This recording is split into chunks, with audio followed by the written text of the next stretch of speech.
husband, and my family who are here tonight and have never really seen me in action. And then, this is so irrelevant, but I want to thank my pinky toe because it's finally healed and I can wear heels, right? Again, so I'm so grateful for that. But anyway, my name is Kendrea Williams and I am founder of an organization called PitchFeast. I'm a history major and that's an interesting foray into entrepreneurship. I became interested in entrepreneurship right after when I studied about what happened right after the emancipation. There was a lot of entrepreneurship activity that happened. And so when you look at the slaves, or the former enslaved, you've seen that they did one of three things. One group went to find their family, one group stayed with their former slave masters, and that's where you see the sharecropping system pop up. And then another group went and they started their own corporations, businesses, or whatnot.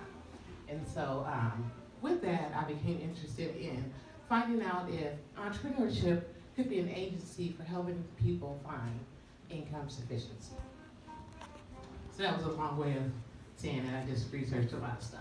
So anyway, PitchFeast is a 501c3 micro enterprise development corporation. We basically focus on providing under-resourced and underrepresented entrepreneurs with the, I'm getting nervous, with the business development and resources they need to get started and continue on through year one. When you think about small business is big business in the economy. And so when you think of the structures, you have corporations, you have partnerships, and then you have LLCs. Sole proprietors. Sole proprietors take 70% of the market share, right? Which is a good thing, right? Because small business is where innovation happens. However, when you look at small businesses relative to their structure and their revenues, corporations get most of the profit, 82%, and then you have the sole proprietors who receive 4%, which is 1.3 trillion of a $36 trillion profit. So why is sole proprietorship attractive? It's easy to start up here in Indiana. If you want to start up a business as a sole proprietor, you just have to pay $10 for to reserve your name. There's pride in having that individual ownership. You find some customers, give them your product, they want it, they keep coming back, they're happy, right? You get to retain all of your profits, there are no special taxes. Most solo entrepreneurs or sole proprietors basically just file a Schedule C along with their personal taxes, so it's taxed at the personal level. And then you have that flexibility in being your own boss, which I absolutely love. However, there's a part of sole proprietorship that makes you want to cry, right? Kobe, have you seen mommy cry? 5 times. So you have that unlimited liability. That means if someone gets mad at you and they want to see your business, they come after your personal assets so they can take your house. There's lack of continuity. A lot of times these sole proprietors, they have that skill, and so if they get sick or if they die, if they have not passed on that skill, then the business dies when they die. There's a lack of access to finance and credit because banks and lenders don't want to lend to sole proprietors, nor suppliers don't want to extend credit. And then finally, you have limited management skills because the sole proprietor is someone who is highly labor intensive, but he doesn't have the management skills needed to manage that business.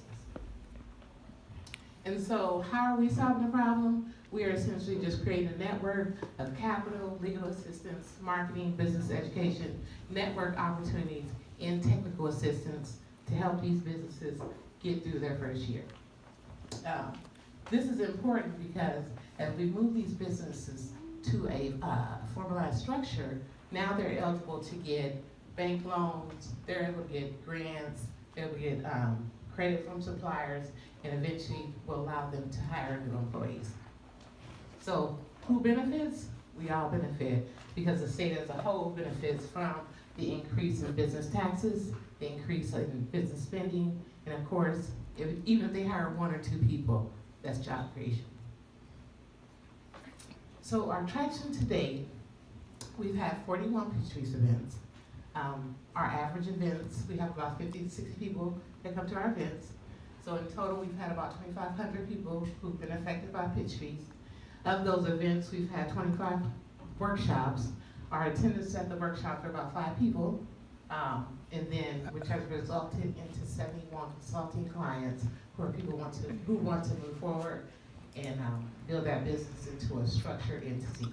So that means 56% of our, don't do that, girl. 56% of our workshop attendees have created a business structure and move forward.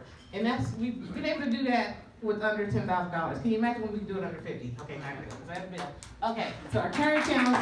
Pete, you got about 5 minutes. Thank you. You guys